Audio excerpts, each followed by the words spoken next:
We know, Rob Baxter knows, the Chiefs have the wherewithal to win the biggest prize in English rugby. What we don't know, what he doesn't know, what no one knows, is as they start this season, can they do the business in Europe? We know that Glasgow can. They took the supporters on a thrilling European journey last season. Beat Racing home and away, beat Leicester home and away. They schooled them in that record-setting effort at Welford Road into the quarter-finals for the first time when they ran into Saracens, who, as we know, saw them off and went on to win the thing. Frenchman in charge, Alexandre Ruiz, Thomas Charabat and Laurent Cordona are the touch judges. Philippe Bonheur, the TMO, and Chris Patterson up here in our area as well at Sandy Park. This really ought to be a belter, Chris. Yeah, it is. We're looking forward to this one, Nick. Two great teams, very similar in the way they play and how they're managed with their culture. Two proud teams, and I just keep saying it's going to be a cracker. Some big defence, but hopefully lots of tries as well. Two teams who will hopefully spin it around on a slick Sandy Park surface, and well, if Finn Russell could get on a time machine and just reset the last 30 seconds, he probably would. It'll be a scrum on halfway for the Chiefs. Jim. Yeah, not a great start by Finn. He'll be fine, he'll dust himself off, but this is a huge part of the game where Glasgow need to impose themselves is scrum time. Exeter have got a huge scrum. You know, Glasgow have struggled, but look, Finn, fantastic player. I'm sure it's just a blip.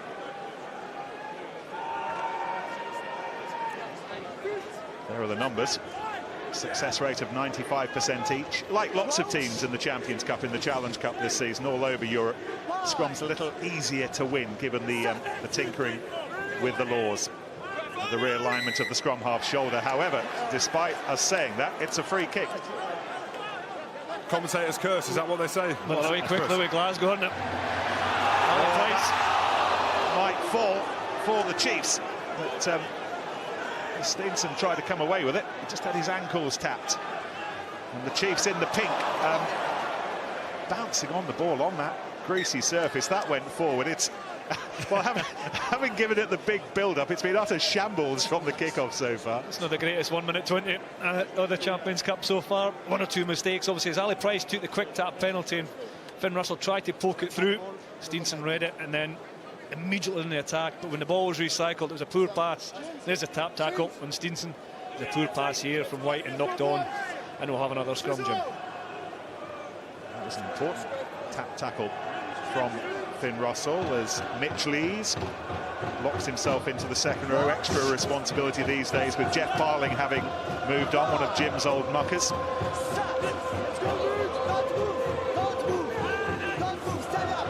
See Callum Gibbons, European debut for him with the Exeter mullet on the open side of that Glasgow scrum, but they go down the blind side and Rory Jackson gives it some air and just tests that Chiefs defence deep back inside their own 22. Here's Phil Dolman.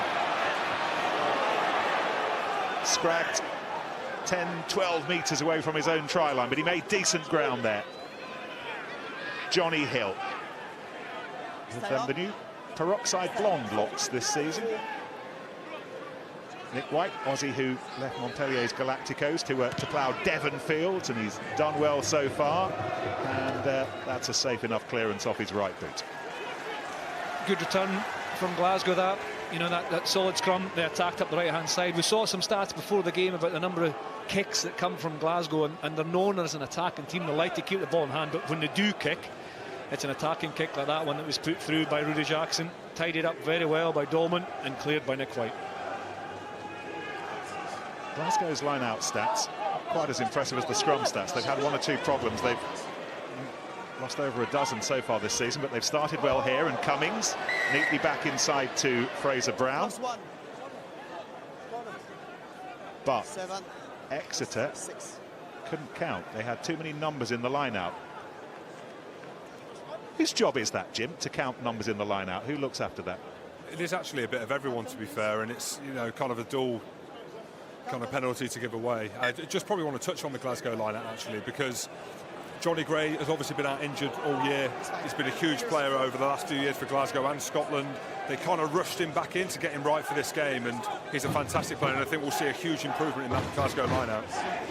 Is this a statement as well, Jim? Glasgow have opted for the scrum. Obviously, success in the first two.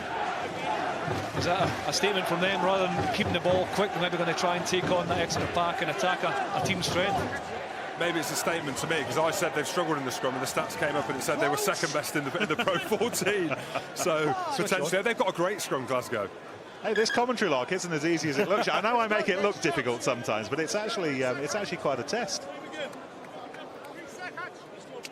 It's fair to say as well, it is slippy underfoot. You know, we've been down at pitch side, it is very greasy, it's quite dewy.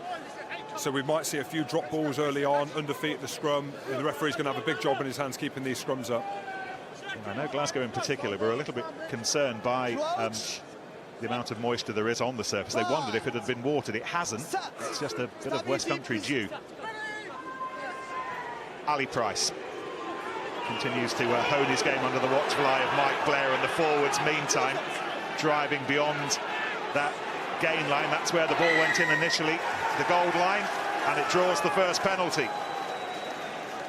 And a big pat on the back for Jamie Batty. Champions Cup debut for him today, promoted from the academy this season to help replace Gordon Reid, and Callum Gibbons part of that effort as well.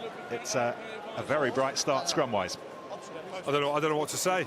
After the first scrum, we mentioned that. Now look at them go. So Xander Ferguson, obviously, you know, big unit. Fraser Brown, fantastic scrummager, to be fair, and that's a huge statement of intent. There's not many teams that will come to Sandy Park and they will push Exeter around on the ball like that. Yeah, that's what I meant. It was an interesting decision from the free kick it was to take the scrum, but that was a huge pack effort. So often we look at scrums being about front row or technical issues, but that was all 8. You saw Gibbons, you saw Ash, and that'll please Dave Rennie.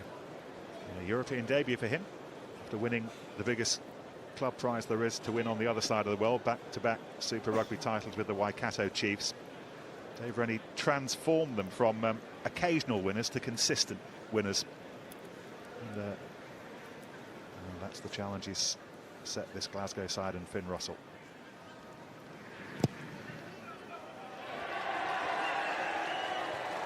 Another strong Warriors start on foreign soil, and it's their flags that fly first and fly highest. Exeter 0, Glasgow 3. Well, after the opening 1 minute 20 that was pretty scrappy, I think Glasgow will be happy with it. The next 5 minutes, a controlling element to the scrum, a good attacking kick, good chase, and then 3 points to reward themselves for that. It's fair to say the Chiefs haven't really got their darts out of the wallet yet. Let's see what they can do here. They went long. There's an issue for Fraser Brown, who is hobbling around. He looked like he hurt his left knee maybe. Anyway, he's trying to do what he can to carry on to get back in that defensive line, but he won't be a great deal of help if Lockie Turner can get his hands on this ball. For the time being, Glasgow are making sure they hold on to it. Price. This is Peter Horn off the bench in Bloemfontein, starts ahead of Sam Johnson tonight. And the kick this time off the boot of Price, and overly confident from Dolman. He needed the help of his mate Woodburn. It was lost forward, and Warriors will have the scrum, but more importantly, and the most concern at the moment, they don't have a hooker. Yeah, it was a real strange one. Just as the kickoff was taken, Fraser Brown was lined up on his left-hand side. I think it was Tim Swinson who was next to him, and he just, as he turned, as the ball went over his head, he just fell over and hobbled away. It looks of trouble. I wonder if we have another look here. On your right-hand side of your scrum, there is number 2, just clutching his left leg behind his left knee. And often when you go down with nobody next to you, Jim, that's not a great sign, is it? Yeah, it's one of them where it looks like it's been sniped, as they say. So, yeah, it doesn't look good, to be fair. I mean, I don't imagine he'll be playing any part. He's a huge player for Glasgow. You know, very surprised he didn't go on the Lions tour in the summer. He's a fantastic player, great over ball. But maybe he was carrying something, Chris, because he's got that leg strapped. You're just not sure what he was like going to the game. Well, he's just back from injury, Nick. He started last week, what it was his first start of the season after coming off the bench before, but I think it was a shoulder injury. I'm not sure if it was his knee. I think it was an ankle. So between us, we've covered most parts of the body. What do you reckon, Jim? Say something in the middle. Head, shoulders, knees and toes. It's one of them. You're definitely he was injured. But it's never nice to see, is it, when you know, just completely off camera, on his own and in his help from the field. It's frustrating for Fraser Brown in Glasgow, but that's a real shame, and it's a little bit of a concern perhaps for the chap with us this evening, Gregor Townsend, down below us. You can see the kinesia tape, the sticky tape on that left thigh, but certainly behind the leg that was the issue, and the earliest of introductions for George Turner, who's played in the Challenge Cup for Edinburgh. But this is his Champions Cup debut for a new club. Turner, he's actually on loan from Edinburgh for the season. Made the short trip along the motorway. He'll bring a physical element. You're losing a lot with Fraser Brown, but George Turner's a physical player. You'll certainly see lots of them in the next 70 minutes or so.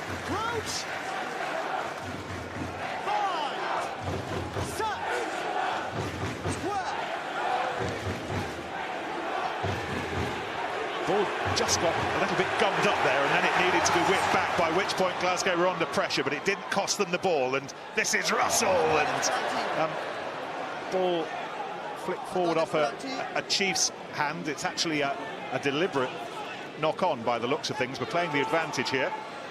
Alexandre Ruiz, our French referee, waiting to see what unfolds here via Nick Grigg. Yeah, I think it was Henry Slade. Just Alexandre Ruiz, deliberate knock-on. It's Finn Russell on the loop round, and then yeah, it's very deliberate from Henry Slade. His arm is coming around to make the tackle, but actually, I don't know, it's hard to get out of the way, but I think he knew what he was doing there, Jim. You're a studious lawman. What do you think? A man on the right side of the law, you mean? That's a significant law breaker, I think, Jim, is what he's saying there. Serial. I tell you, I do like the way that Glasgow have started, though. On the front foot, they're looking to break tackles. Jonny Gray, a couple of big carries early on. Finn, that earlier mishap in the first kick of the game, and takes a difficult penalty. Glasgow are looking good. Distraught Fraser Brown can only watch on as George Turner with his first throw, and it's an attacking Glasgow line-out. Look at how much possession Scots have had, and they've won another penalty. Chiefs conceding it at the line-out with the advantage. Russell presses the gamble button, and it might yet work for them. That is brilliant. Absolutely brilliant from Tommy Seymour. Picked out by Finn Russell. Double top, Seymour, Warriors try. Well, there's a penalty advantage. There's a wonderful throw by George Turner at the line-out. And they were actually playing advantage for it being pulled down, but we spoke about Finn Russell's range of skills. There's some brilliant touches in there. One, the kick, and then secondly, Tommy Seymour rising above Dorman and just winning the collision there. I thought before that, Exeter's defence is really, really narrow, and you look at the distance there between the winger and the fullback. It's so big, it's so inviting for Finn Russell to hit that space, and look at Tommy Seymour winning the space, winning the battle, and scoring the try. If you were to analyse Glasgow as well and Tommy Seymour, he is one of the best under the high ball around in Europe, in European rugby. He's one of the best. So they've got to be prepared for that. It was such a big space to aim at as well.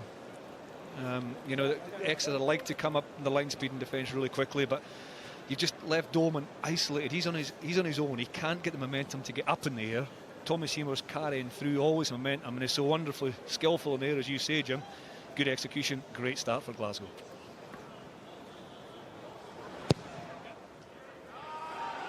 Oh my goodness, and it continues to get better.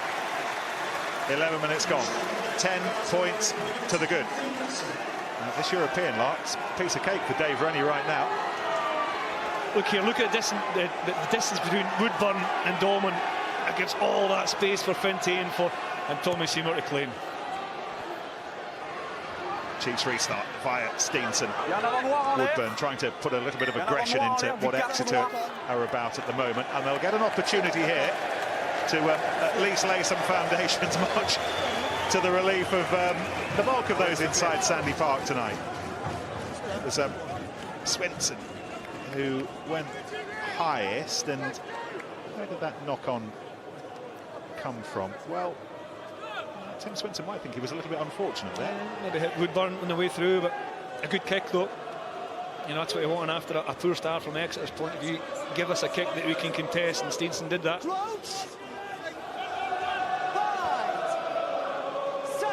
Just the 4 carries for the Chiefs in a dozen minutes. Don't see that very often. That's better. That's better.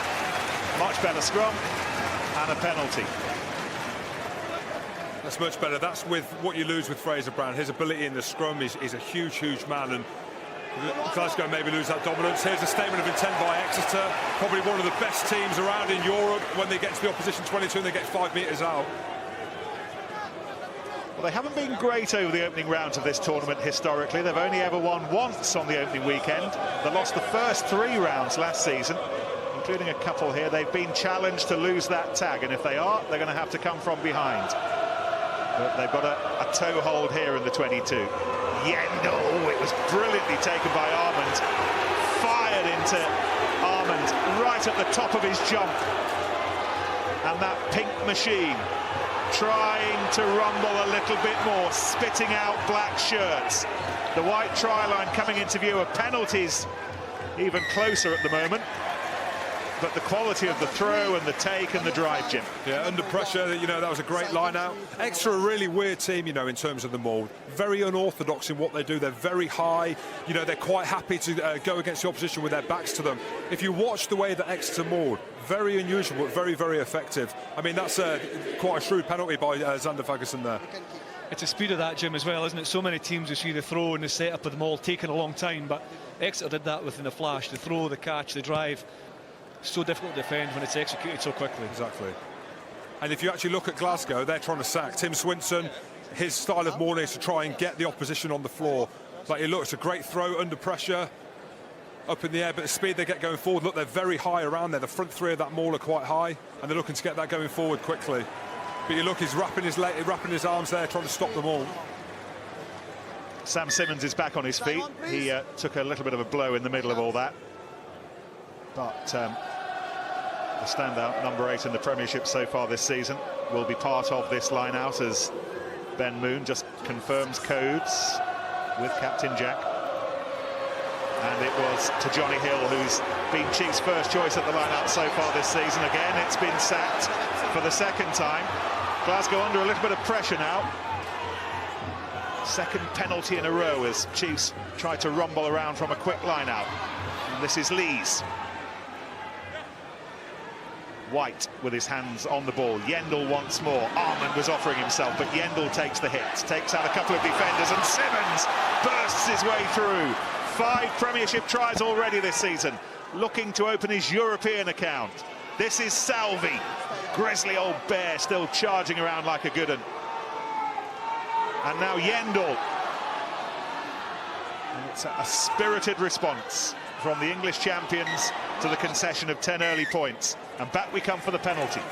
A long advantage played there. Yeah, a long advantage. That's the second maul. Ryan Wilson, you can see, is actually talking about it. I actually thought Glasgow were quite hard done by then. It looked like the initial part of the maul was a split. Let's listen. Sorry, Jim. Sorry? Do you line out again? Apology, Jim. Go on. No, after line out. It's collapsed. Oh, is it? Yeah, I think what Ryan Wilson was trying to say to him, that actually the front end of that maul was detached initially and they fell on the floor. I kind of agree with him. They got away with that, but it's the momentum of what Exeter is showing in their maul that makes the referee think they're the dominant team. Glasgow's captain this season, Ryan Wilson. And again, the codes to a man drying a wet ball. Now, will it be to Hill again? Peroxide Blonde is easy to pick out this season. Instead, oh, it's a brave throw to find Armand. Not quite the snap when they got the ball back down there, but White has it.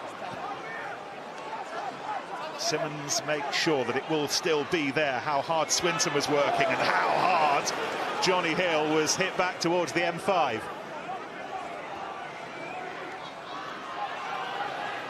Don Armand.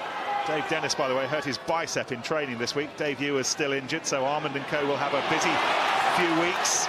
And again, a significant throaty drive. Here's Harry Williams, added to his growing reputation in the summer with England in Argentina. Australian White once more, and at pace, Whitten. Oh, that Scottish door needed to remain firm, and it did, but the Chiefs are threatening once more, again with Hill. White. Defence drilled by Kenny Murray, being asked the stiffest of questions at the moment. Stay on. Hill again, stoops down low. Hands away. Yendel's there, provide a little bit of cover for White to pick up and involve Lees. Whitten's poised, but it's still the big boys. It's still the Peroxide boys and Hill. George Turner doing what he can to slow things up.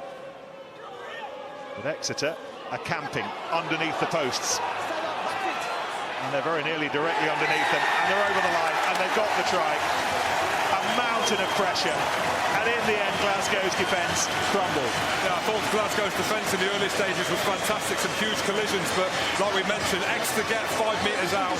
They're almost unstoppable. You know, they're one of the best kind of pick-and-go teams that there are out there. They're very patient. They're very well drilled in that area. Yeah, it's Harry Williams with a finishing touch, and it was all about the forwards, wasn't it? There was only 2 backs touched the ball in all those phases. And Ian Whitten carried hard twice, and it went through Steenson's hands, back inside once. The rest of it was down to the forwards. Is it? Steenson chips over the conversion to take it to 7 points, but Exeter scored 12 tries within the opposition 22. They start within the opposition 22 after the number of phases. After 13th of the season, as Harry Williams picks up, you're not stopping them from that range.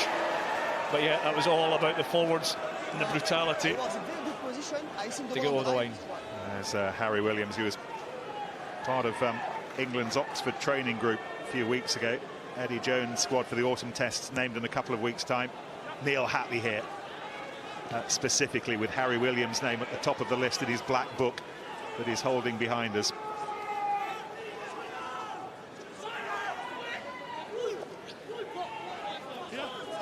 And the Chiefs have a toe hold. They have more than a toe hold. They have a try, and they're within 3 points.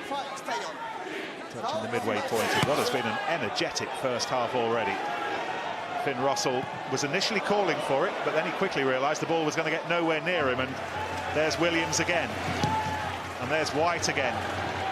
Sensing there was some space there, but Russell had cycled back quickly to cover it. Oh, and that's ambitious, and it might yet come off for them. It was their try scorer, Tommy Seymour, who got hold of it. You can't celebrate Glasgow's ambition and then criticise them, Chris, for trying stuff like that. No, it's what makes them tick. It's what their game's based of. Firstly, very clever from Finn Russell to cover the kick from Nick White, and then that's risky. But actually, it's that second part. It's the unfortunate error for Rory Jackson that brings it to the end rather than the decision. Seymour did well to take it under pressure, but that's the way Finn Russell plays. He plays on the edges, looking for space. The kick wasn't on, so he decided to run and pass. But Exeter will be happy with the outcome. Man who wore Lions red back in June after the mid-tour call-up. Part of the Geography 6, as they became infamously known. What have you seen? Well, it's a really good attacking opportunity for Exeter, this. If they get a strong scrum, they can bring Woodburn off that left wing, Whitten up the middle. Then with Steenson and Slade, 2 quality playmakers, there's threats all across the field. And the reason I think it's such a good attacking opportunity is because it's a wide scrum. You've got virtually the whole right-hand side of the field to play with. Take the space. No, it's fine. Take the space. There we go. You can see all the space. Look at it here. I'd be surprised if this didn't go into Slade's hands at some point.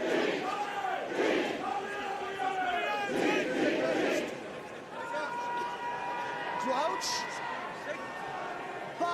There is Henry Slade. He's been told he can look forward to an extended run at 13 this season, Chris. He could play it 10, 12, 13. He can play wherever he wants, but 13 will be his long-term berth. And Steenson, he was always struggling to control that. Price, well, he's going on his own. Runs into Lees. And then lost by Swinton under pressure. And Chiefs this time will have a scrum that's probably in a slightly better position, certainly more central. Opens up both sides of the field. Slightly slippy ball from what we're seeing. A few kind of simple balls, unlike Steenson to drop a ball like that, but the ball is quite slippy. High pressure game, all them factors come in. Swinton again, but like you mentioned, Nick, probably a better position for a scrum for Exeter with a split field here. I know that part of Exeter's game plan tonight was to try to pressure Glasgow defensively, just to see what they were like with 1 or 2 players exploring nasal cavities, put them under a bit of pressure, see how many errors they might cough up. And actually, both sides are having to deal with that kind of pressure at the moment. Early try for Tommy Seymour, off a lovely kick from Finn Russell, and then Harry Williams barging his way over the line from short range. Glasgow lead by 3. Stability.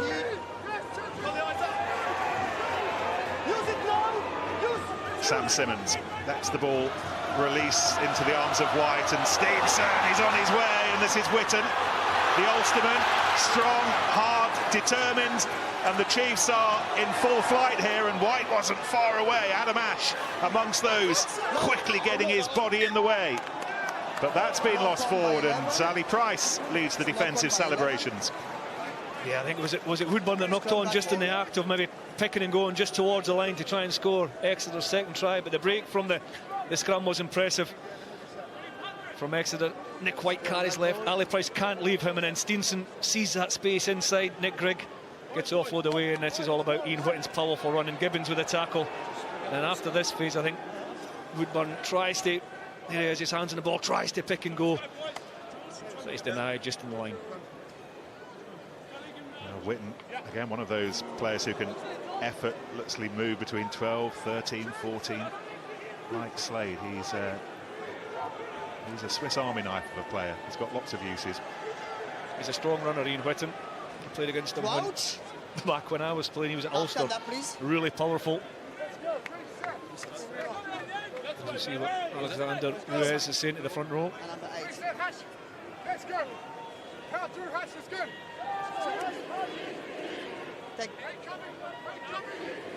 Take the same position. Yeah, you can hear, but stay here. What's that about, Jim? He's just telling Adam Ash that he can only change position the once. Fine. That's what I think. Set. Stability, guys.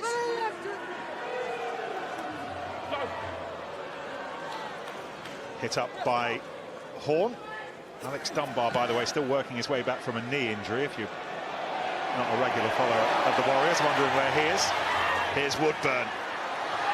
5 tries already this season with that kind of body swerve. The Premiership's busiest player on the ball so far, running, carrying, beating defenders, just like he did then. Xander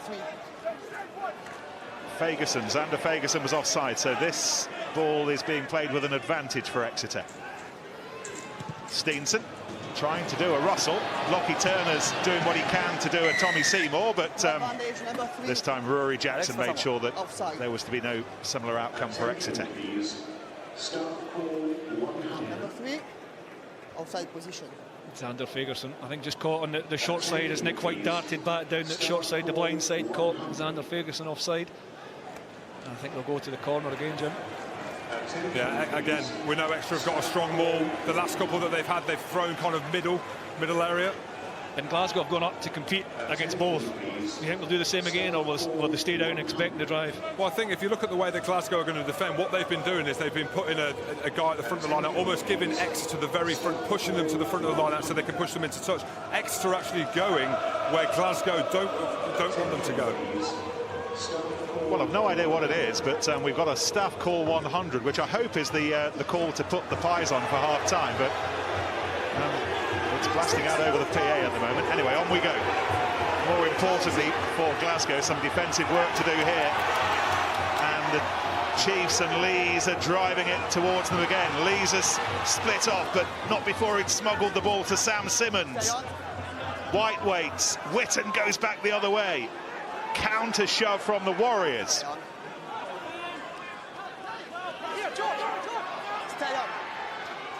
Moon. And now it's Don Armand. Another penalty's coming. Not surprisingly, Glasgow beginning to cough up a few here. Under pressure. Williams again. He might have got his second. Oh, just short. Not now. Exeter do have their second. And it's Mr. Peroxide, it's Johnny Hill, and the Chiefs are playing like champions. They've come from 10 points down to lead 12-10 with the prospect of more to come. It's interesting, Johnny Hill scoring that try. He's been carrying all day, and you're wondering, as a man so tall, why he's been given the ball to carry the whole time. That's the reason why. For actually a tall man and dyed blonde hair, he carries the ball extremely well. You know, for a second row in that position, it's sometimes difficult to finish. You'll want your Harry Williams, your Sam Simmons, Yendall's in that position. It's a good finish by the big man. And Johnny Hill's first try in Europe is a 7-point score, Chris. And it's very similar to the opening try for Exeter, wasn't it? They've got a clear game plan. They're going to try and take Glasgow on in and around there. That's clever as well. For all the brutality and the carries before that, just watch this. Just really sharp, really clever. Sees the space, picks up, dots it down, and gets his first try in Europe. But it's very similar in the sense that it's tight, it's close to the ball, they're close to the breakdown. Exeter aren't throwing this left and right, they're going direct. Russell again, pushing Lockie Turner back, and Turner under enormous pressure did well to get... Oh, that's a massive clearance. Clearance that Chris Patterson would have been proud of in his prompt. And Jackson fires it back, and how about that from Nick White? Move away, 5, don't move. On the bounce, above his shoulder, Russell. It's a little skimmer, a different kind of test for Lockie Turner. It's more like one of mine. That was more like one of Jim's. That's a decent kick then. Good strike, Jim. They're just, there was a lot of quality in there just until that last bit, wasn't there? And it was almost a result of Exeter going ahead and Glasgow not wanting to give away too much. They went to that kick tennis game, some excellent kicking by both sides. The pressure came on Turner and he was forced to put it straight out. Here is Turner, just joining us on because poor old Fraser Brown had to hobble off with an early leg injury. So Turner, European debut for his new club. Russell fed by Price, and then Horn and Grigg not far away, but yeah, ball's been knocked on. There's been a noticeable increase in Exeter's intensity, and it was a bit too much there for Nick Grigg. Yeah, it just takes his eye off the ball again. Well read by Henry. Said Exeter do come up really quickly in defence. Their width was better there. The ball, a wonderful pass from Ali Price to Finn Russell, then from Finn Russell out to Peter Horn, but they were both in the air quite a long time. They're both long passes that allowed Exeter to get up and shut that ball down. It's Chris Patterson and Jim Hamilton enjoying first half an hour of the Chiefs against the Warriors here at Sandy Park this evening. Crouch. Bind. Set. Stability. Those kinds of carries have taken the Chiefs from behind into a lead. Use it now. Stay up. White, Steenson, carrying the ball in both hands and linking up with White really nicely. Those two very quickly building up an understanding, Chris, a good relationship. Yeah, and they're attacking space really well, aren't they? And that's 2 Steenson breaks so far. That's a good tackle. George Turner hitting Simmons, knocking him back. Some pressure here for Lee Jones to turn and gather, and well, in the end he just got in the way of Phil Dolman, and that was enough. He's a clever player, Nick White, isn't he? You know, 2 or 3 times that probed the defence. He knew there was space in behind. Drury Jackson's a little bit central, leaving Lee Jones a lot to do in the bounce. Spins back towards Dolman. Jones manages to usher in the touch, but Nick White's decision making is very, very good so far in this game.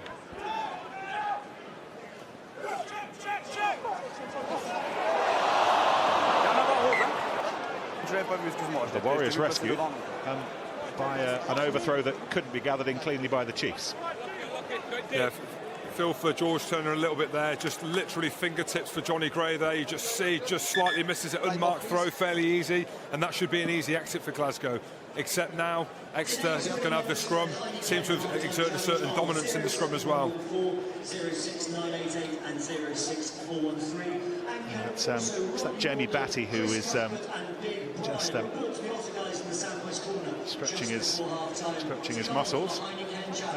2 more games tomorrow, by the way, to round off the weekend of European rugby. Choice of viewing at tea time here on BT Sport. Northampton Sarries at the Gardens, BT Sport 2 HD and 4K UHD, and then the same time Ospreys Claremont from the Liberty, BT Sport 3, both at 5 o'clock. And then the opening weekend, neatly wrapped up highlights programme with Craig and Brian and Nick Easter in our Stratford studio at 7:45 tomorrow night, once those 2 games are over. Missed anything this weekend? Want to enjoy it all again? And join us tomorrow night.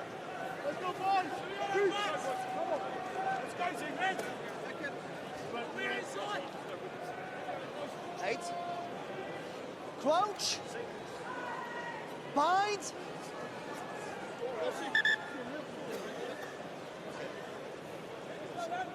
Long bind, please, to me. I like a long bind, please. Let's go. Let's go. Don't move. Don't move. Left is here.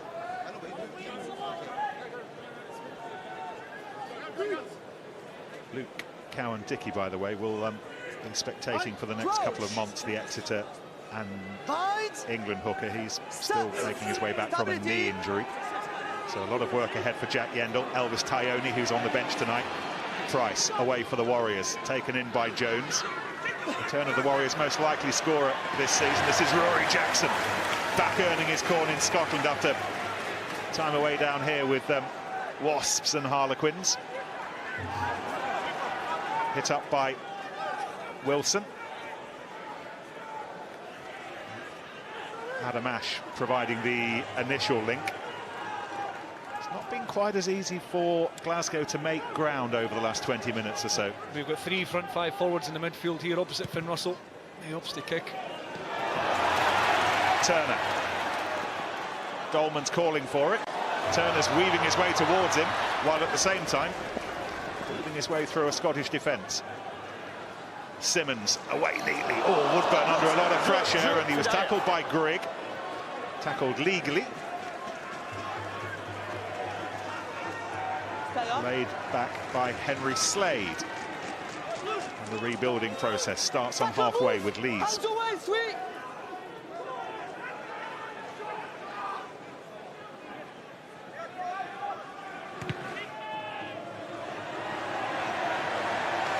Pressure on Seymour. Rescued by Jackson, who was hit by a fridge. My goodness, he's done well to get that. Chris Patterson's wincing. Glad you are this side of the touchline these days, Chris. So that was Jonny Hill. They try to score over the tackle as well. Here's Rory Jackson again, checking where Jonny Hill was, as well as where the ball might bounce. Oh, the ball bounces brilliantly. Taken on by Horn. Tried to link up with Lee Jones, but Chiefs defensively were sharp, and it was Slade again who was back quickest.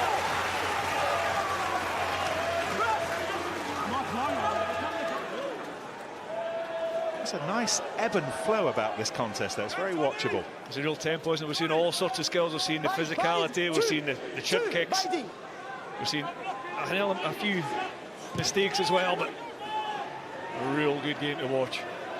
Jackson didn't catch it cleanly, and his captain subsequently was invited out of play by Mitch Lees. Chiefs line-up.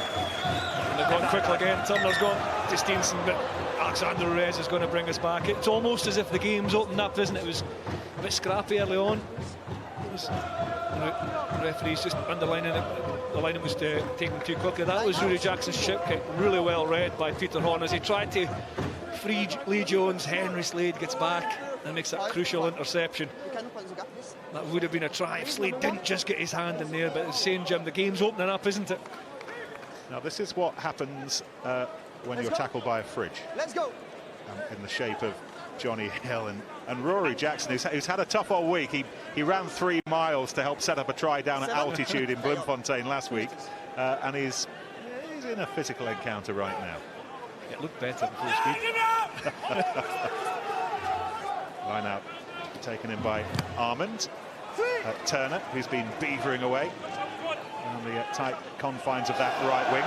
Jackson again, who's been employed a lot over the last 5 minutes and bravely runs it forward. He has carried the ball well this season, and that might yet work for them.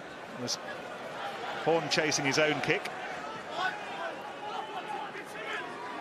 Into the final 5 minutes of the first half at Sandy Park. The English champions, having been behind, are ahead, and penalty coming for the attempted high hit on Sam Simmons. Slade to Witten. Yendall is the next option.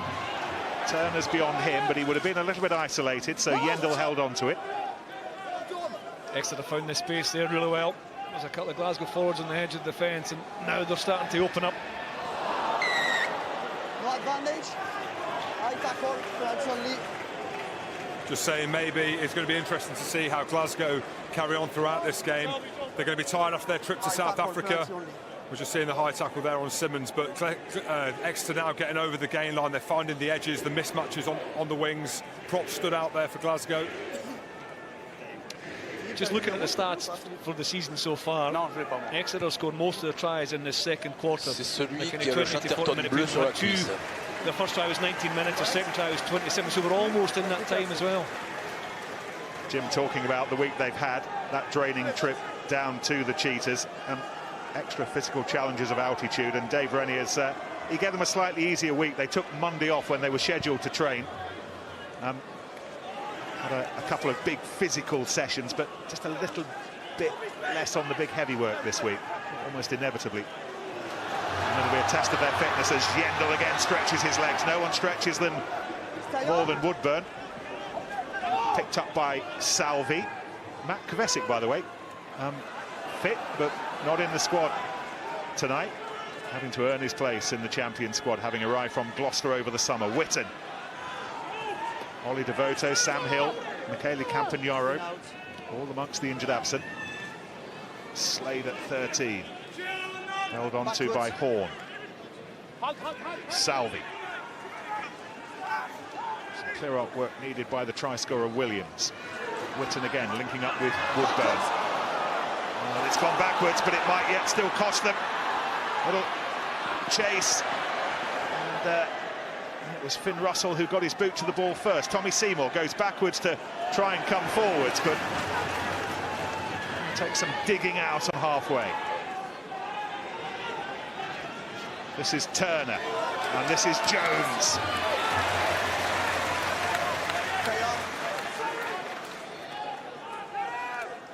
Callum Gibbons, European debut. Kiwi from the Hurricanes, a very hard-edged bundle of energy this season.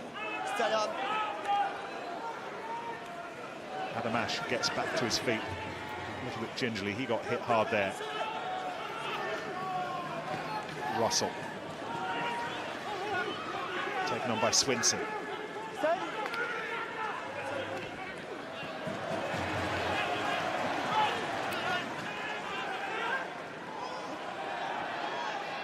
As fluent as Glasgow have been, most phases for them, continued by the wriggling Seymour, but that's as far as it will go. Some pretty impressive defence here from Exeter. Glasgow looking more like themselves in terms of moving the ball left to right and keeping the ball alive, but there was some really strong defence when Exeter solid in the line and making big shots in defence. See George Turner taking a minute or two to get his breath back. You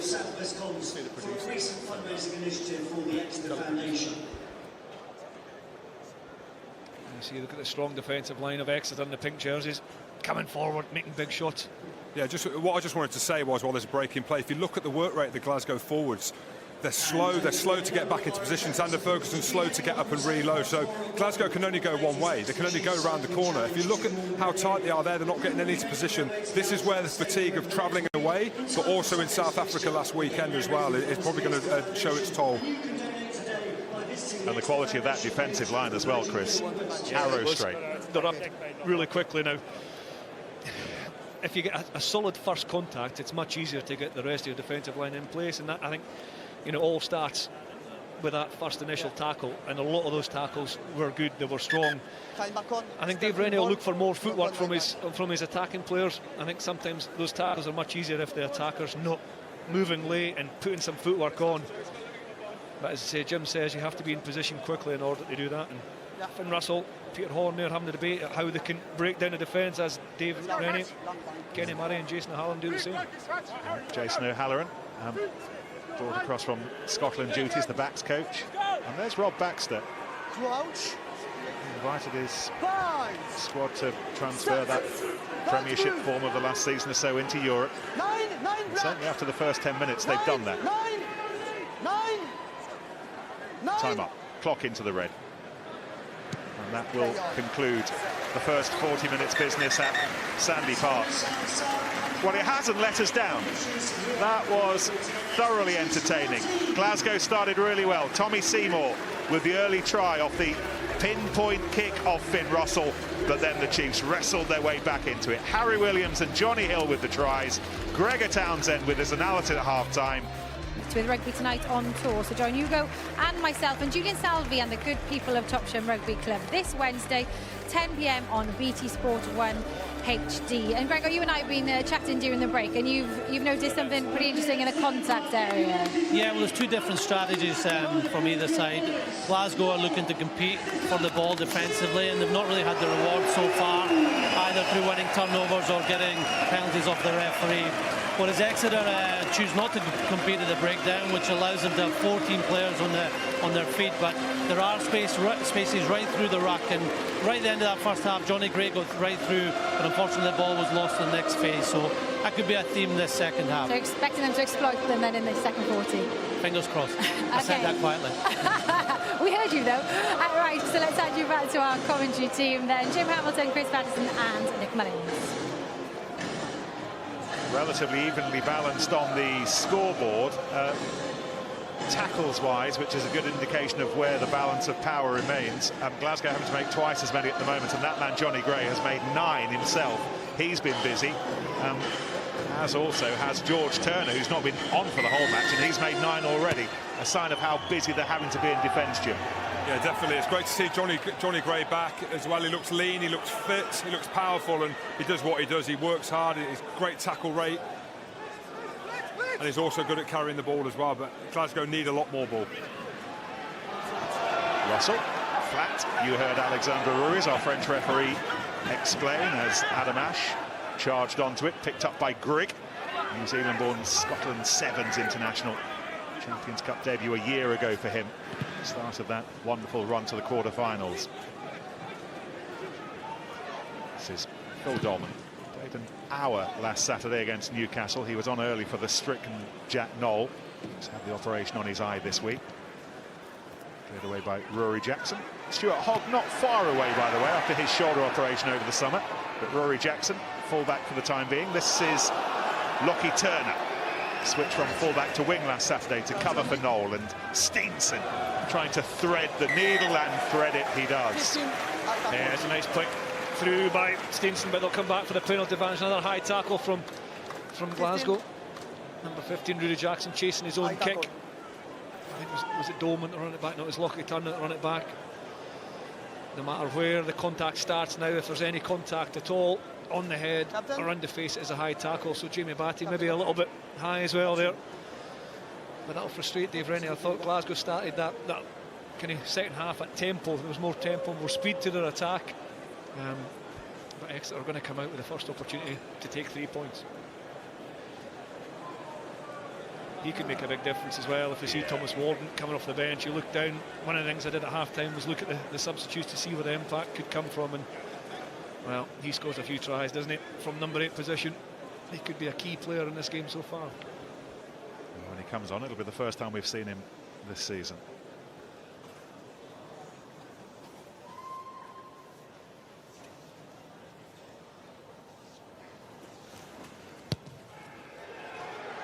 It'll be about as long a kick as he's nailed so far this season, but it was dead central, and you'd expect Gareth Steenson in his back garden to nail kicks like that, and he has. And the lead's now 7. Chiefs 17, Warriors 10.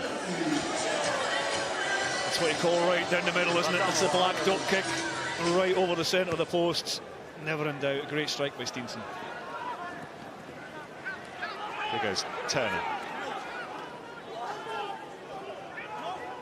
Stay on.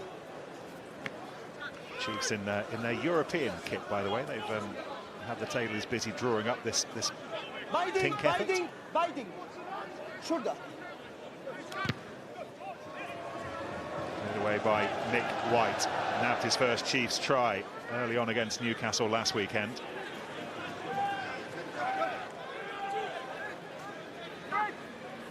Price to Russell. Cuts back inside to involve Horn. This is Xander Fagerson. Relaxing with a friendly game of cards in the hotel earlier. Started friendly, got a little bit spiky towards the end. And as did that latest effort. Jonny Gray and Johnny Hill, meantime, just having a little private conversation off the ball. Oh, the ball's been cleared by Glasgow. And this is them offering a threat with the ball in hand via Lee Jones initially, and then Russell. Oh, and it's gone loose, and it could be anyone's, and it's scored by Jones.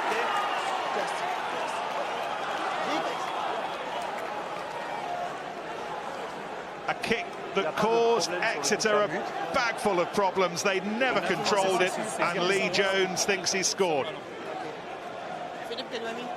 Oui, je t'entends. For us, the granting is fine. I would like to see maybe a potential tackle without the ball. So second question, give me the reason to not award the try, please. Change match official is Philippe Bonheur in our truck. So is there a reason not to award the try? Well, instinct. Initially, I thought that was a try. I thought the kick through from Russell wasn't particularly well dealt with. It certainly wasn't touched down. We're looking if there's a tackle off the ball, or was it a genuine contest to Nick White for the ball? That's certainly not been touched down there. Nick White's in no position to go for the ball, and looks to me as if Jones wins the race ahead of Salvi. Voilà, il est en train de se saisir du ballon, donc il peut être plaqué. Voilà, c'est la nouvelle règle donc. Just slow Il n'y a pas de plaquage de ballon et le touche à terre, je te le confirme derrière. I think in that, the Nick White's body weight's going away from the ball. This will be a better angle here. Is he in a realistic position to turn around and get to the ball if he isn't tackled? Tout à fait, comme tu l'as dit. Voilà, comme tu l'as dit, le touche à terre est bon. Donc le touche à terre il est bon. On considère que ce 9 est en position du ballon puisqu'il est en train de se saisir. Il est plaqué en même temps où il s'en saisit, c'est ça? Voilà, c'est parfait. He's talking about that early tackle. There'll be Chiefs fans watching this saying that Nick White might have got back to get that, but here comes the definitive decision. It's a new law. It's same for me. The possession on ball. It's the same situation for me. It's a draw score. It's going to be a try.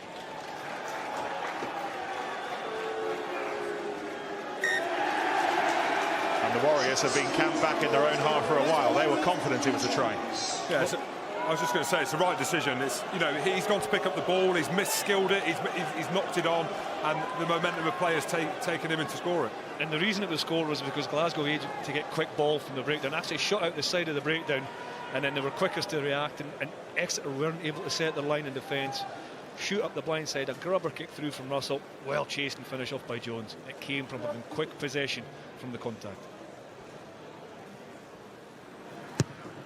This to square things up. It's a bit of a squiggly one. But Lee Jones is scoring in Europe this season, having scored 3 already in the Pro 14. Yeah, the ball squirted out this ruck, and Glasgow were quick to attack up that left-hand side. It was Russell with a kick through. Nick White can't deal with it. Jones gets there. I think that's a fair decision and a good try for Glasgow. Seymour. Glasgow's ball rolling with that early try.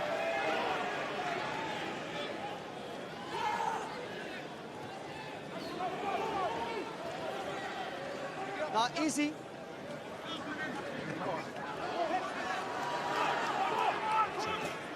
Strong run from Gibbons.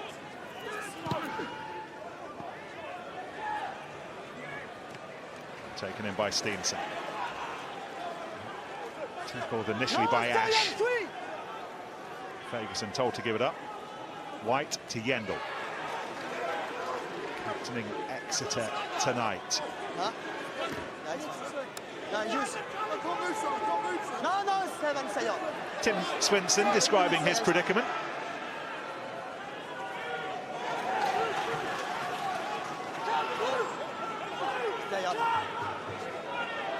Nick White making sure that he's got absolutely everybody in the positions that he wants them to before he got that clearing box kick away. Great chasing from Lockie Turner, but not enough to totally snag Russell.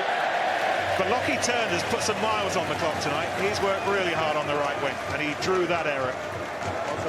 He's a quality individual, Lockie Turner, comfortable at fullback, comfortable in the wing, and he just does the right thing at the right time. You see another good box kick by Nick White. Great chase. So hard to make that tackle when you're flat out. It's 1-on-1. You have to react late after the catch, but he commits to making that tackle. It is very, very difficult to do, but he's a quality player that obviously has international experience as well. A bit of a delay while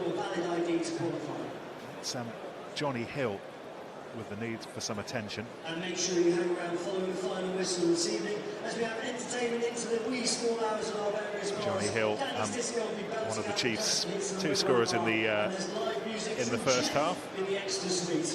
Rob Baxter, by the way, this week, granted the freedom of Exeter.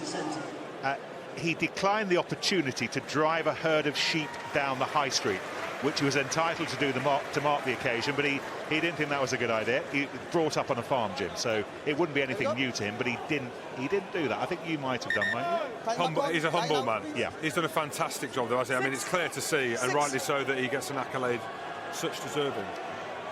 Even without the sheep in the high street. Yendall. A lot of movement. Jonny Hill leading it, but it was Armand who was picked out.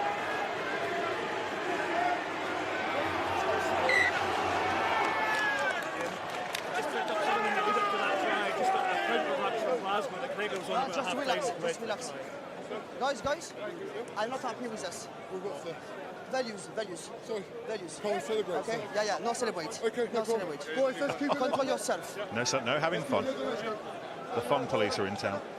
For me, I think it's ridiculous. I think that they're celebrating because they've effectively turned over a maul against one of the best mauling sides around. So you see Ryan Wilson there, he's pleasing the referee by saying that, Tim Swinson saying that they can't celebrate, but of course they can. As long as they're not patting the opposition guys on the head and pushing people, he's celebrating and gain energy, so I don't really know what he's talking about there. And that result is a Glasgow scrum. Another lecture.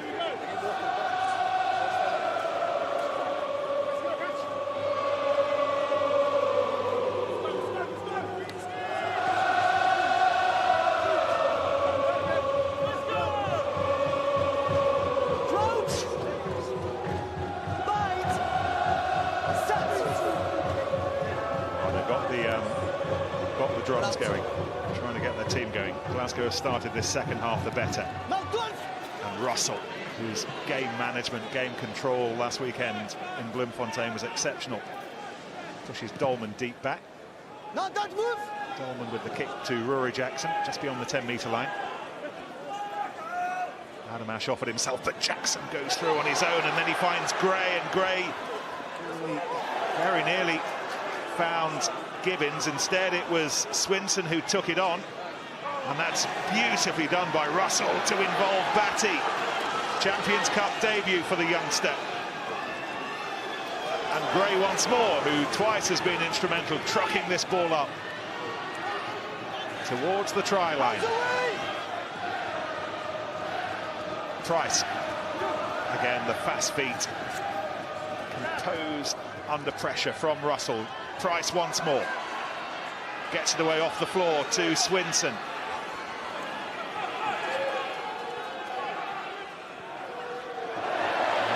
That was loose. It's anyone's ball, and it wasn't anyone's ball for long. How hard Don Armand made sure that it was Exeter ball. Woodburn, Slade pops it back towards the Glasgow 22. Jackson.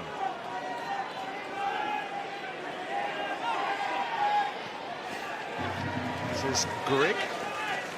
Mark Bennett, one of Richard Cockerell's options these days. He's an Edinburgh player now. 7 offside. Julian Salvi over the line of legality. The one thing that Exeter are doing more and more in defence now is coming up on the outside. I need you to control yourself. As Alexandre Ruiz tells Ali Price to control himself. He must be following on from the not having fun police. But Exeter are shooting up on the outside, stopping the threat of Glasgow widening in, forcing Glasgow to take the direct route, and they're beginning to get a little bit more success, Glasgow, because there's more footwork, there's more kind of attacking play in there, but Exeter don't want them to go to the edges. Ryan Wilson up and down quickly. Turner has it. Price, Russell, spinning away, Peter Horn. Just a little bit too much ambition there, and Lockie Turner stole it back. White. And this is Jones. Lee Jones ricocheting off pink-shirted would-be tacklers. Gray. He's had a good start to this second half, as have Glasgow. Seymour. Lots of those pink shirts are back, most prominent of which is Dolman.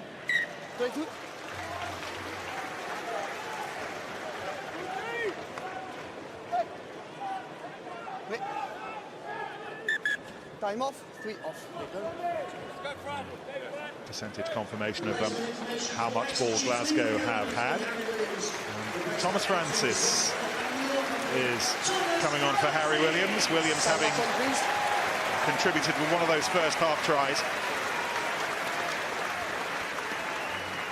Sure, he'll be part of Eddie Jones' England story with Neil Hatley here tonight over the autumn. Yeah, I think he's been a fantastic player, Williams, has over the last couple of years, really grown into that position, to that role. And look, with Dan Cole not getting any younger, they're looking to fill that void, and he could be that man.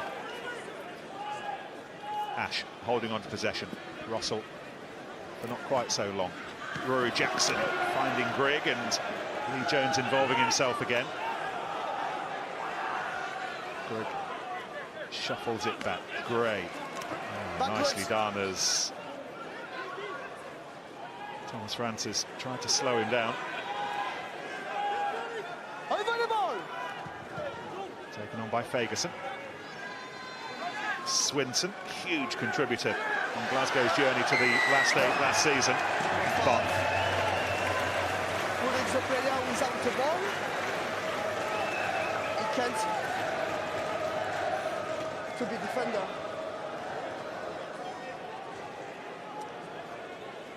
There's Neil Hatley. It's not the coldest night in the southwest, but he's wearing a t-shirt. He'll still be wearing it in January. Proper hard, as they say. Maybe he's from Leicester. I think he is. A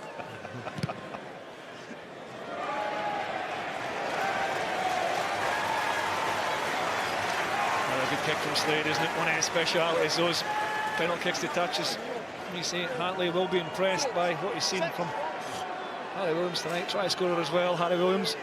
Yeah, talked a lot about Harry Williams. Interesting to see where Sam Simmons sits in the pecking order as well after the start that he's had. 1 or 2 injury issues headache. Billy Vunipola, Jack Clifford. He might get his opportunity, Jim. Well, I hope to see him in an England shirt. I think he's been fantastic all year. We mentioned that at the beginning of the game, but apparently Eddie Jones sees him more as a 6 than he does an 8. But I think anywhere in that back row that hopefully looking to see him play for England. 6, 8.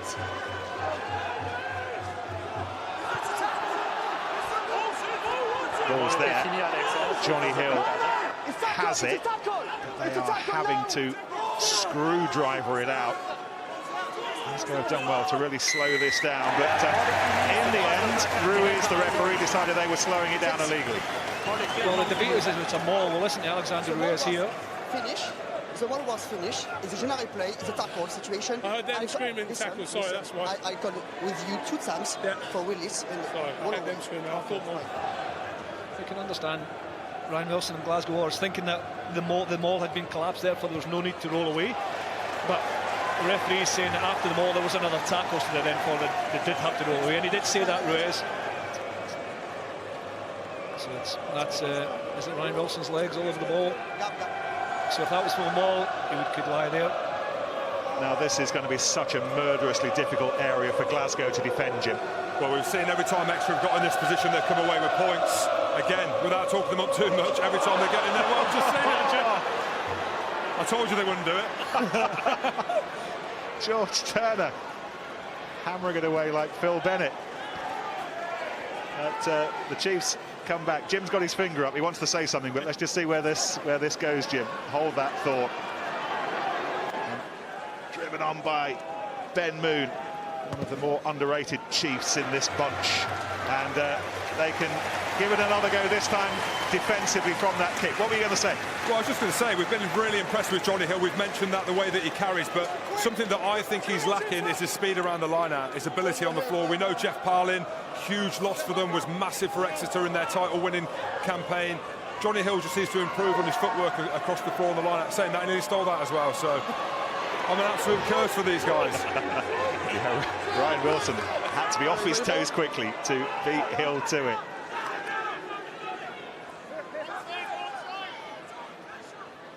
Ali Price has it under control with some help from Jonny Gray. So not found a great deal of distance, and again it's the increasingly impressive Lockie Turner. He's been central to a lot of what's been good about Exeter tonight. Spun away. This is Slade. Woodburn's up in support. There are 3 Warriors shirts and increasingly now more pink Chiefs ones. Lees. Adam Ash doing what he can again to initially hold him up and then slow him down. Steenson. This is Simmons. Takes 2 players to stop him, and even then he continues to mine the seam. Fights hard on every contact, doesn't he? Steenson again. Horn with the tackle. Yendall going in head first to clear it out. Lockie Turner's looking for the ball. It's there somewhere. Salvi. And again it's Turner. It's been lost. Such a fantastic scrap for the ball on the floor, but it's a Chiefs penalty.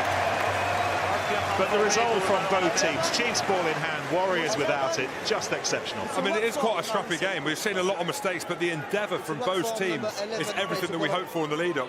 Everyone was talking about this as Exeter Glasgow game because 2 well-matched teams. Are they both going to play? You know, are they going to kick a lot more than they have done before? Both teams have gone out there and taken it to each other. It's been a fantastic game to watch, albeit a few mistakes. There's another big statement, isn't it? Again, Exeter turned down the opportunity to kick 3 points over, 2 points ahead. Well, it's interesting that you talked about Johnny Hill, Jim.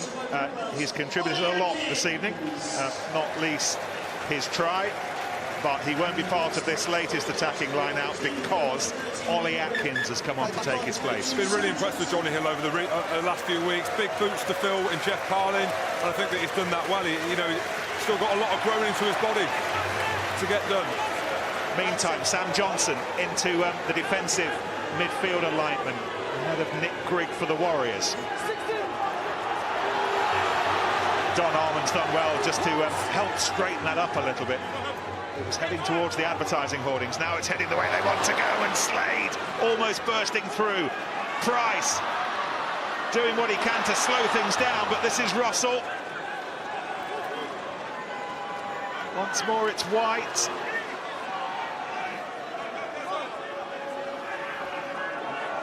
Armand again, and Moon and Atkins. Once again, the scrap for the ball on the floor, and once again, more muted Glasgow celebrations, but deserved. Well, you've got to take your hat off to Glasgow in the defence. It's 3 or 4 opportunities that Exeter have gone to the line-out. Glasgow have managed to hold on and defend the line. It was a cracking tackle by George Turner there that stopped the momentum. And then Fagerson and Swinson got over. Look at those phases in the opposition 22. Exeter with 46, Glasgow with only 7. Most of Glasgow's scores come from outside the 22, Exeter's inside. That's the pressure at the breakdown. Swinson, Gibbons fighting hard for that ball. But it was the initial tackle from George Turner that stopped the momentum. Yeah, fantastic. Thank you. A couple of Chiefs changes. Tim Swinson has a new compadre in the second row. Jonny Gray, he's probably run himself into the floor, has been replaced by Scott Cummings, who was rested for last week's trip to South Africa. And Rob Harley is on to replace the chap on the left-hand side, the captain, Ryan Wilson. And because Wilson's giving way, we're hearing that Peter Horn is now in charge of affairs. There's Rob Harley. Played more Glasgow games than anyone else down the years.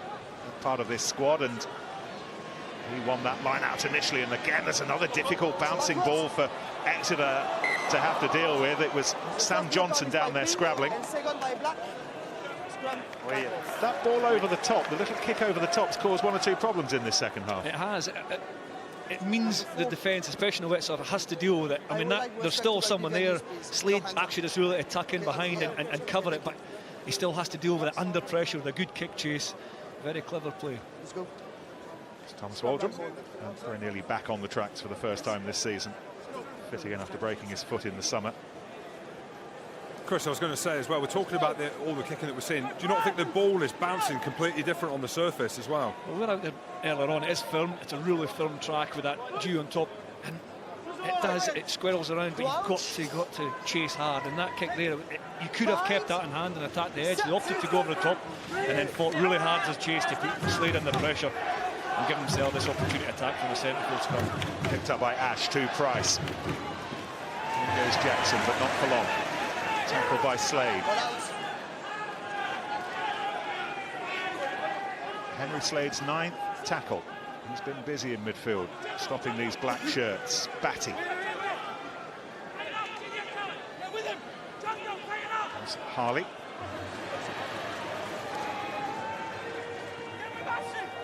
It's actually Cummings who took it on. Harley's back in this latest wave, trying to involve himself there. Ball out. Vegas.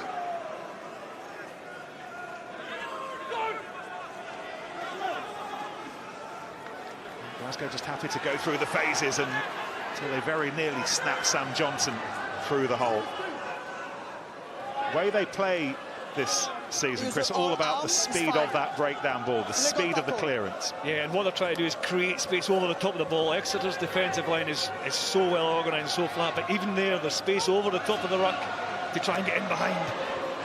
An offload from Adam Ash there, and you can see that really trying to take the direct route over the top of the ball, Glasgow.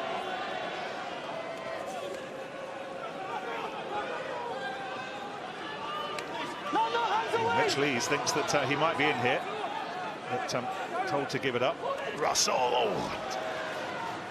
Chiefs defence had to be smart around the breakdown. Horn again was just having a little look. Ash took it on. Picked up by Seymour. Oh, and then hit hard by Mitch Lees. That's a rib rearranger.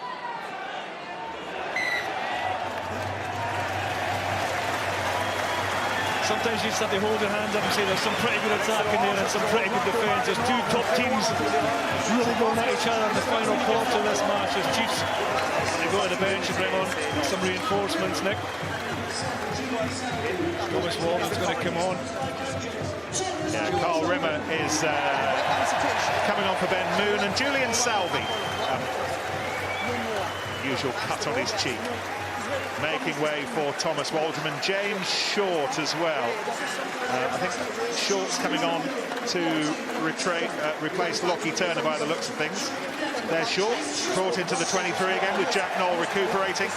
Short's first run out of this campaign for Turner, who's had a very industrious match. That last high ball that Lockie Turner came and caught from, I think it was Ali Price's box hit, was exceptional. Such a difficult skill to do, but he came from so far back to time his run to claim that ball, and it's such a strength because Glasgow obviously don't want to kick out to Exeter because the line-out's very strong. It gives them control of possession, so you want to then kick contestable, but the players are that underneath the ball, they've got the options all covered. One of the newcomers to Dave Rennie's team is the head of S&C, strength and conditioning. He's brought in from the Chiefs, Phil Healy, to condition them to play that kind of high-tempo game.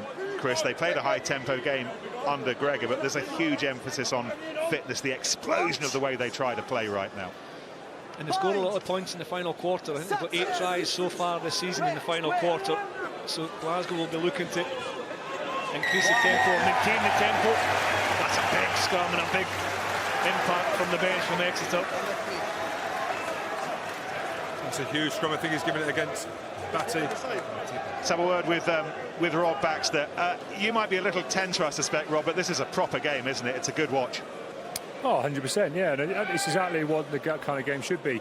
I mean, there's mistakes, and we'll obviously be there kind of ruining some of the mistakes that probably both teams are making.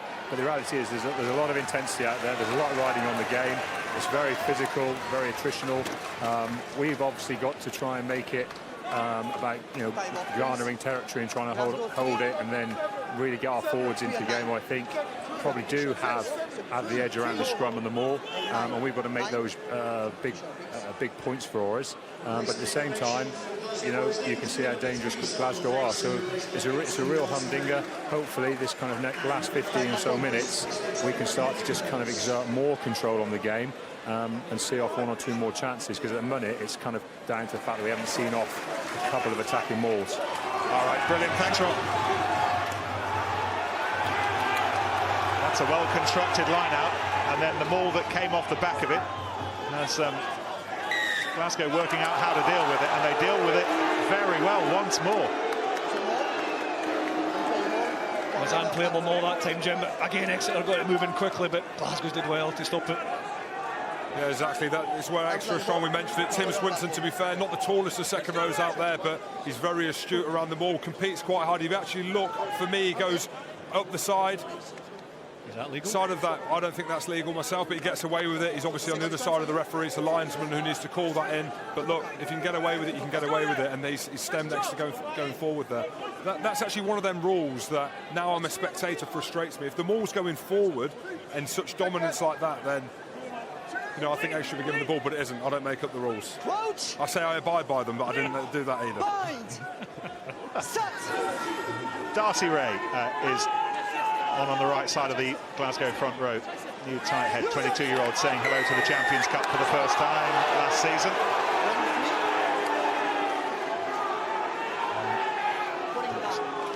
It's actually the work of Jamie Batty on the other side of the scrum that drew the penalty from Thomas Francis.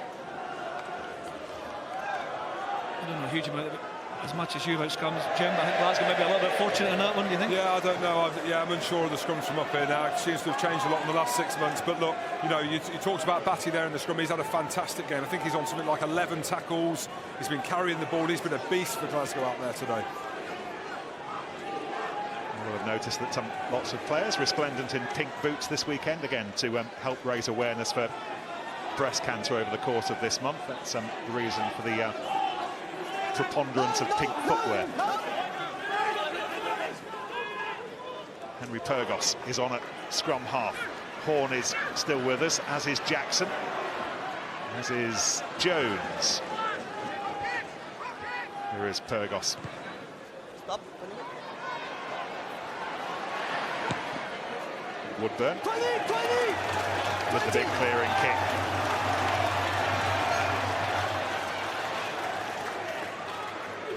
Seymour, what's on his mind? He needs to be careful here. He just about gets himself out of a hole. Might yet work for Horn. Whistles his way through. Pyrgos again. Here goes Swinson once more. Huge contributor. And then Finn Russell. Test outside of his 22 for Steenson. Russell in the 5-metre channel. Jackson just beyond his 22. And that with a little bit too much squiff on it. Once more, Seymour.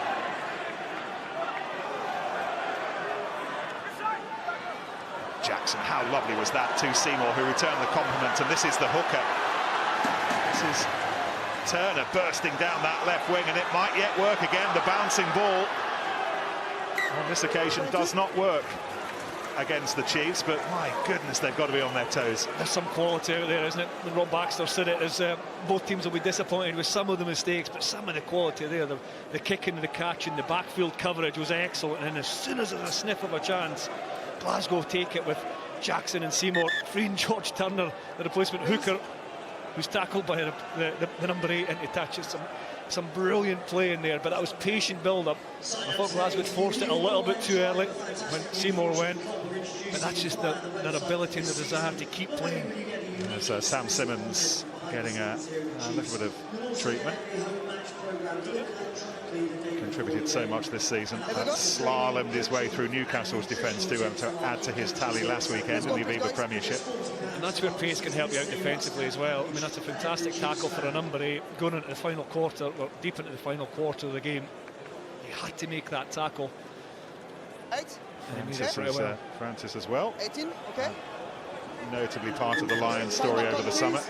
Here comes Stu Townsend, who was a starter in the Premiership final at Twickenham at the end of last season. European debut here last season against Ulster as well. It's been some 12 months for him. He actually made his Champions Cup debut before he played in the Premiership, but now one of those young chiefs coming through and impressing, and replacing Nick White, who's bedded in very quickly in these parts. He's been very good this evening, Nick White. Very, very composed, kicked at the right time. He's been dangerous. Townsend will bring an attacking edge in and around the breakdown. Glasgow will have to be very careful of him and the guard and bodyguard areas in defence.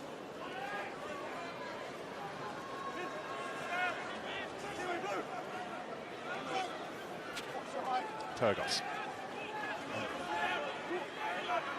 Glasgow have moved beyond 100 carries in the match. Pyrgos with the high, challenging box kick. How well did Steenson do?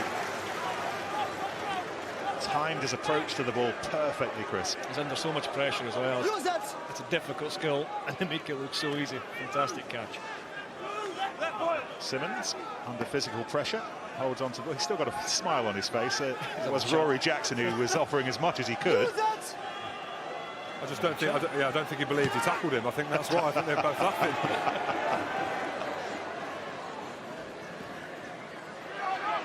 Russell again. Seymour. Still the ambition to try and play from these kinds of areas. The confidence that they will recycle. They will find some holes. Horn the latest to give it a go. And Pyrgos to Johnson. Australian. Pyrgos. Oh, dropped by Russell.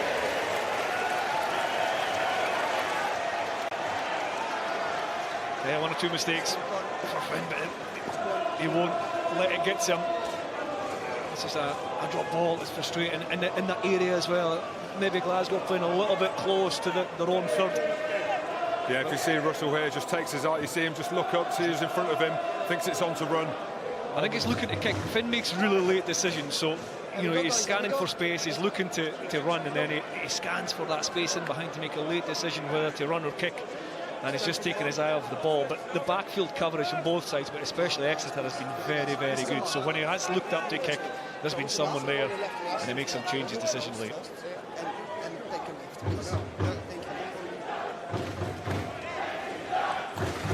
Henry Pyrgos.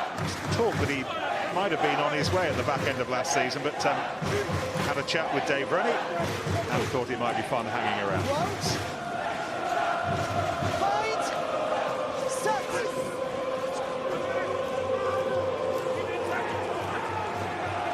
Pyrgos and Stu Townsend, the new strong halves, clashing horns, and Glasgow have been penalised for pulling that scrum around, and I turn to Jim Hamilton for some expert advice on scrummaging.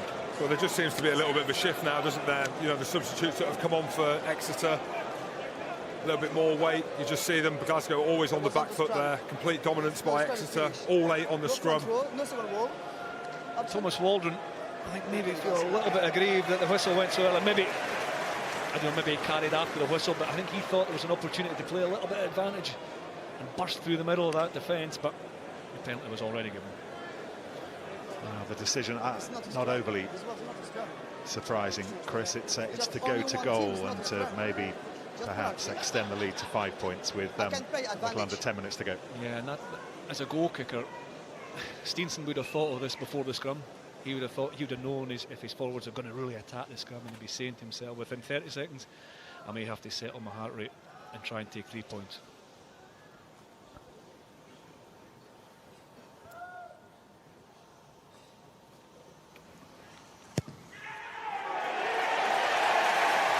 Off the post. There's still a bouncing ball for Glasgow to deal with, which Horn does. And there's still work to do for Exeter to nail down one of those elusive winning starts to a Champions Cup campaign. Waldron will do what he can do. Steenson to Woodburn. Armand slides in over the top. Townsend. This is Carl Rimmer. Still just 2 points between these teams. 8 minutes to go. is short. Broke his hand in pre-season. Good to go now. And there's another penalty coming. Pyrgos was offside. Steenson very shortly might be getting another opportunity to stretch that lead to 5. 21. Angle is a less polite one. It'll be it's a much tougher kick. And this is an area where they've opted not to kick at goal so far in this match. There'll be a wee decision here between Steenson and Slade. They're going to go to the corner if Henry Slade's got his hands on the ball, I think. It would be consistent with what they've done earlier on in the game. And as we know, Slade loves this kick.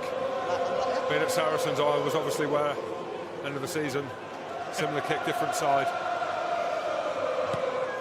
Yeah, that semi-final performance that led to the try for Sam Simmons, and no place at Twickenham in a final at stake here, but as Glasgow bring on Alex Allen and Nico Matawalu returning to Sandy Park, where he didn't make a huge impression last season. Jamie Batty's Champions Cup debut comes to a conclusion as the Fijian. Dave Rennie looking at him much more as a winger this season rather than a scrum half. He's got to do some defensive work here, maybe. Into the arms of the pink-hatted Waldron. Townsend making the point that Rob Harley is in his way.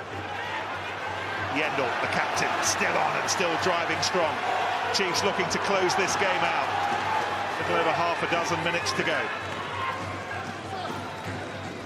Townsend again, whipped away.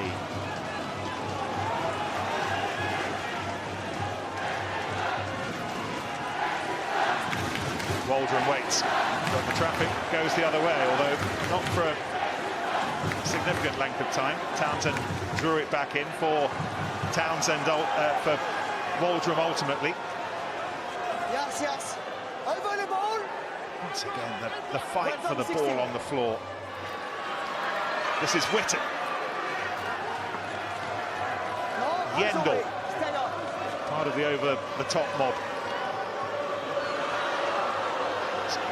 I think if you're Glasgow, you know what's coming. Exeter in this 22, they're just going to keep coming hard at the line. Waldron, as Exeter look for what might be a converted try and would take the Warriors beyond losing bonus point range at the moment, but that's great work from Turner on the floor.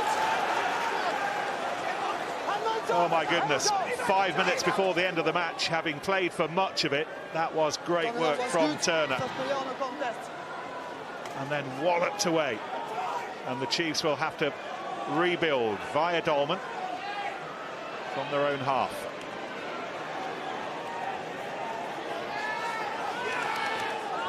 Very often matches are defined, coloured by the quality of the scores, the quality of the scrums, or maybe the line-outs or the kicks, but it's been the battle at the breakdown which has really helped define this match. Yeah, it comes down to the quality of the first tackle for me. If the first tackle's good, it allows your defender, second defender to get on the ball. But it's so scrappy, there's so much pressure on the contact. Simmons to Yendall to Woodburn, who wriggles away from a couple of black-shirted tacklers. Waldron down on one knee very quickly, up on both feet. Thomas Francis amongst the big buggies waiting. And he won't be closest to this kick when it lands.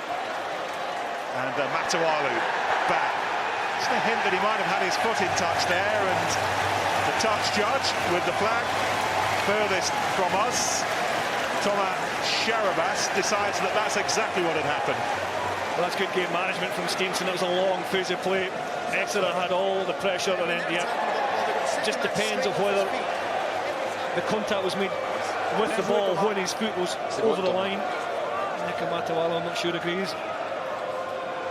Jim, it's your job to come up with a man of the match. What are you thinking? Well, it's difficult. I was actually just pointing a few with Chris Patterson there. It's been difficult. It's been quite a scrappy game, but it's been a fantastic game. Jonny Hill, I thought, was fantastic. I think Jonny Gray for Glasgow, potentially on the losing team. George Turner, I thought he's been magnificent since he's come on for Glasgow, but I'm going to look at Jonny Hill. And the man who came on to replace him, Ollie Atkins, gathers the line out. As again, Exeter look to put the lid on this, to finish it off. Here's Leeds. Oh, that's a meaty drive, and they're within 3 or 4 metres. Rimmer comes in. And Waldron, no way through, and once again the quality of Glasgow's defence. The work that they do with Kenny Murray to the fore here tonight as the pink shirts try to get beyond the black shirts. And it's Simmons. They could almost blow the ball over. Waldron. Alexandre Ruiz, the referee, down on his knees looking. It looks like it's on the line there. Not quite. Still one more shove needed. Simmons will have it. They only need one more rotation. Simmons scores. And that's a big, big score for the Chiefs. It means that they may well be making a winning start to their European campaign this time round. And with a conversion to come, there's a chance to shut the Warriors out points-wise. That's what we've said all day. Keep Exeter out of that position. 8 metres out, they're not as dangerous. 1 metre out, they're devastating. We've seen 3 tries like this. You are not stopping Exeter from there. You are definitely not stopping Sam Simmons from there. Sam Simmons continues his scoring feat of the season, isn't that? And there's Johnny Hill's reaction on the bench. He's delighted. But that came from Steenson's kick. There was a long fuzzy play. Glasgow kicked downfield. And then after that, maybe another 6 or 7 phases, Steenson Bon, Alex, il n'y a aucune image qui infirme ce que tu as, ta décision. And able to launch that last attack. Trying his Premiership debut for Sam Simmons, trying his Champions Cup debut. This is a big conversion. You know how important bonus points are in this competition. When we come to add up the numbers come the end of January, and right now Glasgow are getting nothing from all their efforts here in the southwest tonight because of that try from Sam Simmons. Well, they deserve something, don't they? They've been fantastic all game. They still might get something. They've got the ability to do something at this part of the game, but they've been fantastic. What a game. Loose ball. Swept up by Rimmer. A minute to go.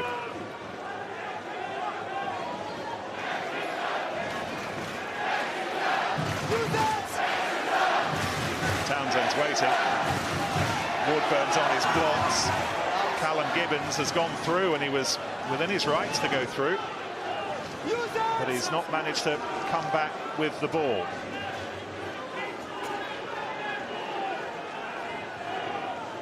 My goodness, what a scrap this has been. What an arm wrestle. What a contest. And they will do it all again. Back up at Scotstoun at the end of January.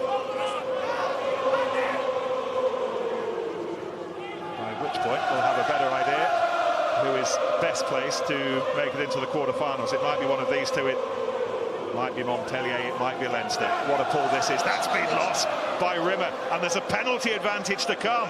Glasgow have the kick at the post should they want it. They're not going to get any more than 7 points from this, but they might yet get 7 points. Instead, they will come back for the penalty, surely. No! Time is up. There will be no time for the penalty. The advantage had expired, and so, in dramatic fashion, has Glasgow's unbeaten start to the season undone in the end by the English Premiership champions.